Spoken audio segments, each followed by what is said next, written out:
সবচেয়ে ক্ষমতাধর, সবচেয়ে বিখ্যাত খ্রিস্টান টিভি বিতার্কিক।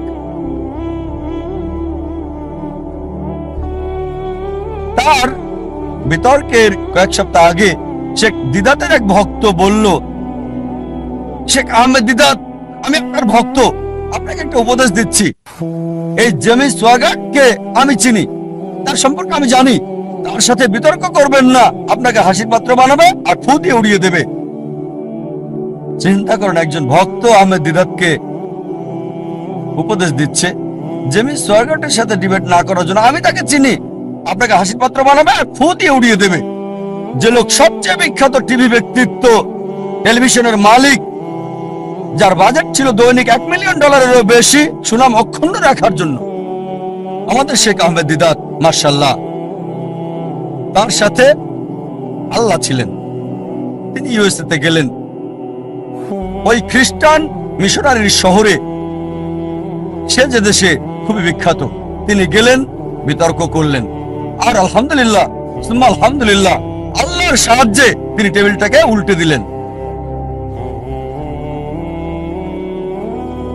চিন্তা করেন, একজন মানুষ সামান্য পুঁজি নিয়ে, স্কুলও পাশ করেননি, গ্রাজুয়েশন তো দূরের কথা, চ্যালেঞ্জ করেছেন খ্রিস্টান সম্প্রদায়ের প্রধান নেতাদেরকে। তারপর থেকে তিনি সবচেয়ে বড় বাধা বিশ্ব খ্রিস্টান নেতাদের জন্য, খ্রিস্টান মিশনারিদের জন্য। একা একজন মানুষ, শেখ আহমেদ দিদাত, আল্লাহ সুবহানাহু ওয়া তাআলার সাহায্যে সমগ্র খ্রিস্টানদের চ্যালেঞ্জ করেছেন।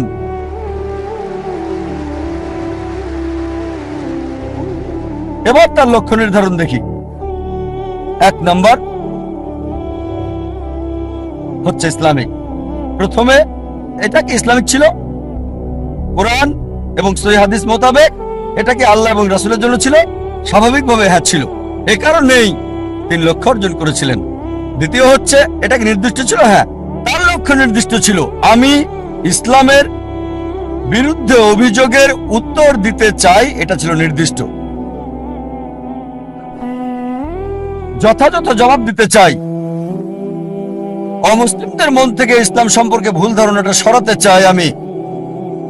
তৃতীয় বিষয় হচ্ছে, এটা কি লাভজনক ছিল, কল্যাণকর ছিল?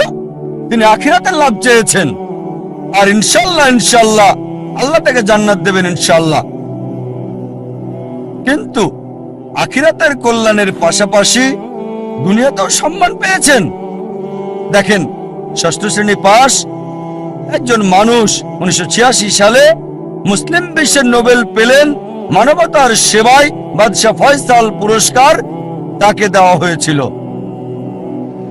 6ষ্ঠ শ্রেণী পাস লোক, তিনি পুরস্কারের জন্য করেননি, হয়তো পেয়েছেন $200, সেজন্য করেননি। পুরস্কারটা ছিল হয়তো